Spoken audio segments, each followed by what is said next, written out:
Chilli powder ಸಖತ್ ಖಾರ ಬಣ್ಣ ಮತ್ತು ರುಚಿ ಆಚಿ ಚಿಲ್ಲಿ ಪೌಡರ್. ಅಪಾರ್ಟ್ಮೆಂಟ್ನಲ್ಲಿ ಬೆಂಕಿ ಅವಘಡ ಸಂಭವಿಸಿದೆ. ಸಾವಿನ ಸಂಖ್ಯೆ 44ಕ್ಕೆ ಏರಿಕೆ ಆಗಿದೆ. 279 ಮಂದಿ ನಾಪತ್ತೆ ಆಗ್ಬಿಟ್ಟಿದ್ದಾರೆ. ಸಾವಿನ ಸಂಖ್ಯೆ ಇನ್ನೂ ಕೂಡ ಏರಿಕೆ ಆಗುವಂತ ಸಾಧ್ಯತೆ ಇದೆ. ಹಾಂಗ್ಕಾಂಗ್ನ ತೈಪೋ ಜಿಲ್ಲೆಯ ವಸತಿ ಸಮುಚ್ಚಯದಲ್ಲಿ ನಡೆದಿದ್ದಂತ ಅಗ್ನಿ ಅವಘಡ ಏನಿದೆ, ಈ ಅಗ್ನಿ ಅವಘಡದಲ್ಲಿ ಸಾವಿನ ಸಂಖ್ಯೆ 44ಕ್ಕೆ ಏರಿಕೆ ಆಗಿದೆ. 200ಕ್ಕೂ ಹೆಚ್ಚು ಮಂದಿ ನಾಪತ್ತೆ ಆಗ್ಬಿಟ್ಟಿದ್ದಾರೆ. ನಿನ್ನೆ ಮಧ್ಯಾಹ್ನ ಹೊತ್ತಿಕೊಂಡ ಬೆಂಕಿ ಈವರೆಗೂ ನಂದಿಲ್ಲ. ಬೆಂಕಿ ದುರ್ಘಟನೆ ನರಮೇಧ ಅಂತ ಅಧಿಕಾರಿಗಳ ಶಂಕೆ ವ್ಯಕ್ತವಾಗ್ತಿದೆ. ಶಂಕೆ ಮೇರೆಗೆ ಮೂವರನ್ನ ಬಂಧಿಸಿದ್ದಾರೆ ಪೊಲೀಸರು.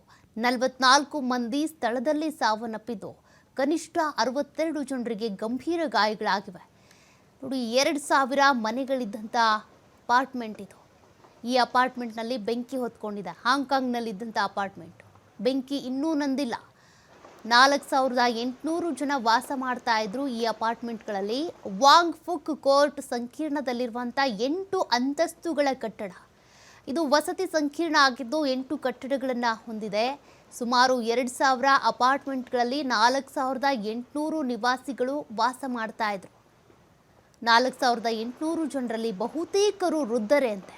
1980ರ ದಶಕದಲ್ಲಿ ನಿರ್ಮಿಸಿದ್ದ ವಸತಿ ಸಂಕೀರ್ಣ ಇದು. ಇತ್ತೀಚೆಗೆ ಪ್ರಮುಖ ನವೀಕರಣಕ್ಕೆ ಕೂಡ ಒಳಗಾಗಿತ್ತು.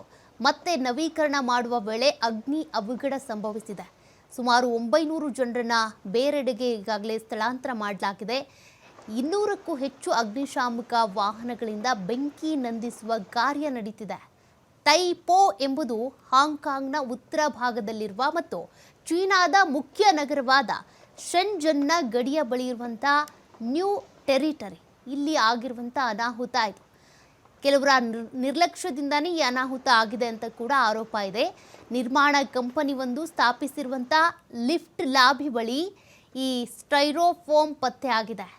ಪ್ರತಿ ಮಹಡಿಯ ಕಿಟಕಿಗಳ ಹೊರಗೆ ಹೆಚ್ಚು ದಹಿಸಬಹುದಾದ ಸ್ಟೈರೋಫೋಮ್ ಏನಿದೆ ಅದು ಪತ್ತೆ ಆಗಿದೆ. ಹೀಗಾಗಿ ಇಲ್ಲಿ ನಿರ್ಲಕ್ಷ್ಯ